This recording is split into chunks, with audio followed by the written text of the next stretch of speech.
Father of the invention. இன்னைக்கு February 11 father of the invention, கண்டுபிடிப்புகளின் தந்தை தாமஸ் ஆல்வா எடிசன். செவ்வாய்க்கிழமை பிப்ரவரி 11. உலக வரலாற்றில் அதிக கண்டுபிடிப்புகளுக்கு சொந்தக்காரர் தாமஸ் ஆல்வா எடிசன் பிறந்த தினம் என்று. அமெரிக்காவின் ஓஹையோ மாநிலத்தில் பிறந்தவர் 1847. குடும்பம் மிச்சிகனில் உள்ள யூரோன் துறைமுக பகுதிக்கு இடம்பெயர்ந்தது. அப்பா மர வியாபாரி. சிறு வயதில் ஸ்கார்லட் காய்ச்சலால் பாதிக்கப்பட்ட எடிசன் 8 வயதில் பள்ளியில் சேர்க்கப்பட்டார். நம்மெல்லாம் 3ஆவது படிக்கும்போது அப்போ தான் அவர் பள்ளிக்கூடத்துக்கு சேர்றார். ஆசிரியர் திட்டியதால் 3 மாதங்களில் அவரை பள்ளியை நிறுத்திய அம்மா தானே பாடம் சொல்லிக் கொடுக்கிறார் பையனுக்கு. பாடங்களோடு பைபிள், நல்ல நூல்களை படிக்குமாறு அப்பா கூறுவார். ஒவ்வொரு புத்தகம் படித்து முடித்த போதும் 10 சென்ட் அளித்து உற்சாகப்படுத்தினார். 10 சென்ட் அப்படின்னா ஒருவேளை என்ன சென்ட்டுன்னு தெரில, இடமா இல்லை பெர்ஃப்யூமான்னு தெரியல. பார்க்கும் எதையும் சோதித்து அறியும் ஆர்வம் சிறுவயதிலேயே இருந்த அவருக்கு சிறுவயதிலிருந்தே தாமஸ் ஆல்வா எடிசனுக்கு உண்டு. கோழி அடைகாத்து குஞ்சு விடுப்பதை பார்த்த சிறுவன் தானும் முட்டை மேல்கள் அமர்ந்து சோதனை செய்து பார்த்திருக்கிறான். Richard Parker, Thomas Paine, Sir Isaac Newton ஆகியோரின் புத்தகங்கள் உட்பட ஏராளமான புத்தகங்களை 11 வயதுக்குள் கற்றுத்தேர்ந்தார் எடிசன். ரயில் நிலையத்தில் தந்தி இயக்குபவராக பணியாற்றிய போது ரயில் பெட்டியை அச்சகமாக மாற்றி வீக்லி ஹெரால்டு வார பத்திரிகையை அச்சிட்டு வெளியிட்டார். அங்கு சோதனை கூடம் அமைத்து கண்டுபிடிப்புகளை தொடங்கினார். ஒரு முறை அங்கு வைத்திருந்த பாஸ்பரஸ் எரிந்து ரயில் பெட்டியில் தீப்பற்றியது. ரயில்வே அதிகாரி ஆத்திரமடைந்து அறைந்ததில் அவரது ஒரு பக்க காது கேளாமல் போனது. இவர் தன் வாழ்நாளில் கண்டிருந்த விஷயங்கள் மொத்தம் 1300.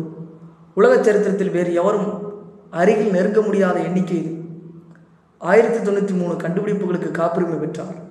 1300ல் 1093 கண்டுபிடிப்புகளுக்கு, கிட்டத்தட்ட 207 கண்டுபிடிப்பு தவிர மற்ற எல்லாத்துக்கும் காப்புரிமை பெற்றிருக்கிறார்.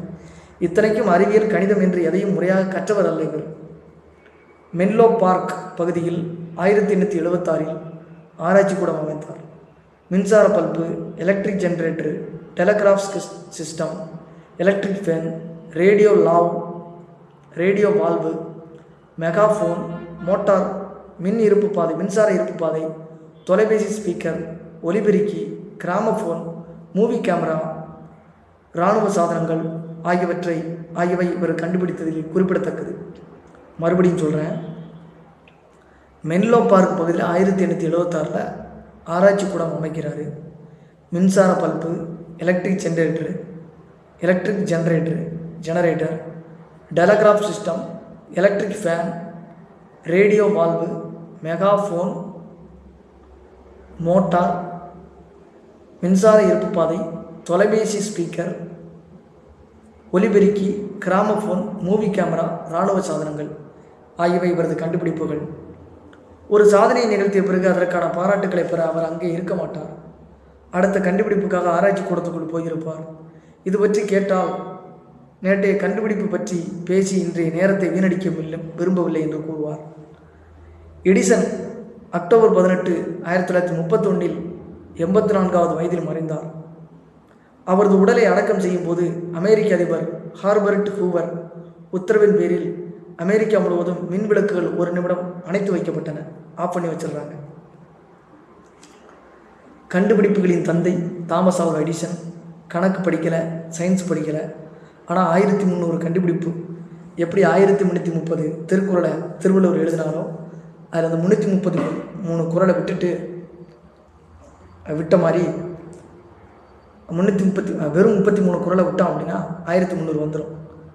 அந்த அளவுக்கு அறிவியல் கண்டுபிடிப்புகளை தாமஸ் ஆல்வா எடிசன் அப்படின்னு சொல்லி ஒரு அமெரிக்க நாட்டில் உள்ள ஓஹியோ மாநிலம் புரோவின்ஸ் மாகாணத்தில் உள்ள பிறந்த 1847 பிறந்த கண்டுபிடிப்புகளின் தந்தை என்று அழைக்கப்படுகிற தாமஸ் ஆல்வா எடிசன் கண்டுபிடிச்சிருக்கிறாரு.